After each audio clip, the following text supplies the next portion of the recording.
Pemirsa, masih bersama saya Tunggu Adrian di Digital Talent Scholarship 2019 Jawa Tengah. Nah, setelah kita udah ngelihat pembukaan dan ngobrol lebih dalam mengenai Digital Talent Scholarship ini, saat ini saya sudah berada di gedung kuliah bersama Teknik Undip untuk ngelihat langsung proses pelatihannya. Let's check it out!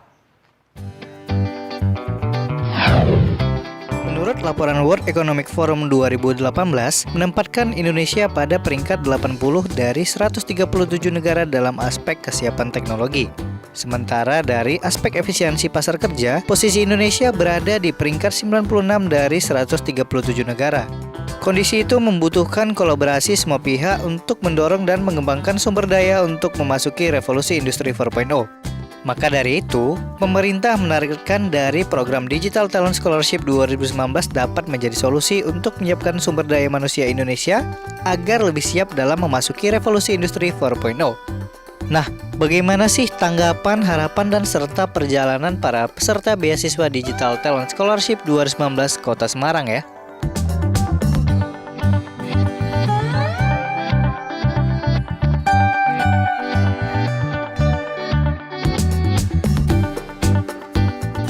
Yang pasti untuk nambah ilmu ya, yang pertama.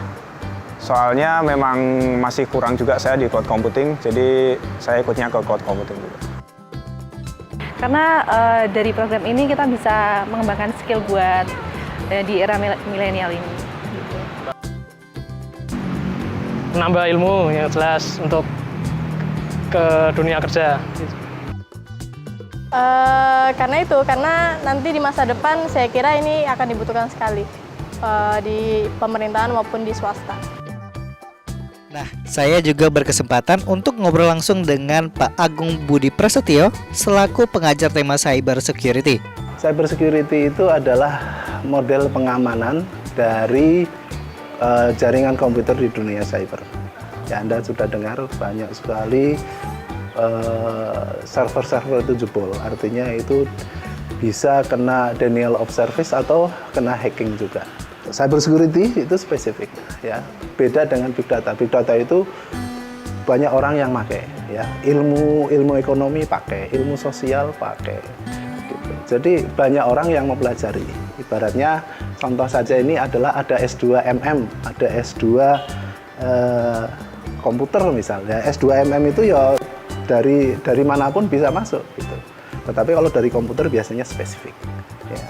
Nah, sama juga dengan cyber security di sini, orangnya pasti spesifik. Ya. Goalsnya kemana? Ya goalsnya, peluangnya itu memasuki dunia kerja di bidang security. Banyak sekali kebutuhan pasar ya, yang masih belum tercukupi di dunia security. Tapi memang ilmunya spesifik. Sebetulnya ada spesifik ya, memang khusus cyber security itu dia harus tahu routing.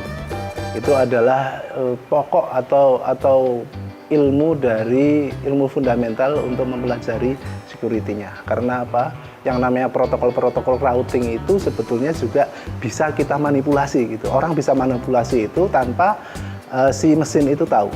Nah, orang harus tahu bagaimana konsep routing tersendiri, gitu. Bagaimana merutekan paket dari sini ke sini dan sebagainya, itu kan ada protokolnya.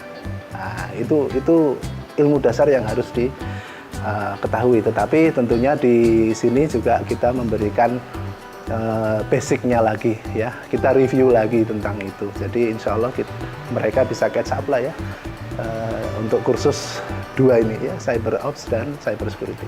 Ini adalah pertama kali yang kami terima order dari Kominfo. Saya rasa ini adalah program yang bagus ya dan memajukan bangsa. Kami menyadari kurikulum di universitas itu kebanyakan adalah teoritik ya. Tetapi di Undip sendiri kami sudah mengimplementasikan untuk cyber security kurikulum dari CCNA. Dari beberapa mata kuliah itu kami adopsi. Dan ini adalah salah satu cara kami untuk kurikulum itu bisa lebih dekat ke masyarakat, ke pasar gitu ya. Nah, itu.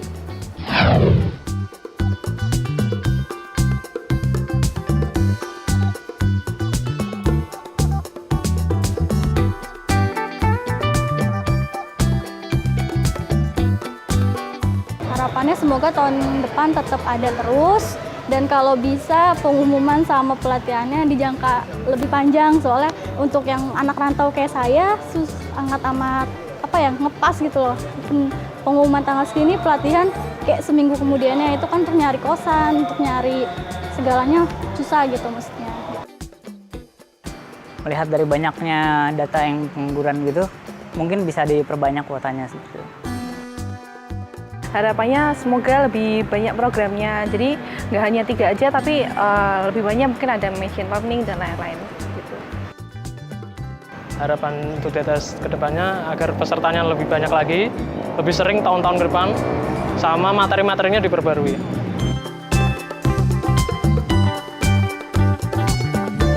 Saya juga berkesempatan untuk ngobrolin beasiswa Digital Talent Scholarship 2019 ini dengan Kepala Jurusan Teknik Elektropolines, Bapak Amin Suarjono. Ya, oke, terima kasih. Jadi Digital Talent Scholarship yang diselenggarakan di Polines ini kan hasil kerjasama ya, atau inisiasi dari Kementerian Kominfo yang diselenggarakan bersama dengan perguruan tinggi di seluruh Indonesia. Nah, Polines sendiri sebagai salah satu politeknik negeri di Indonesia diberi kepercayaan untuk menyelenggarakan pelatihan itu untuk skema VSGA.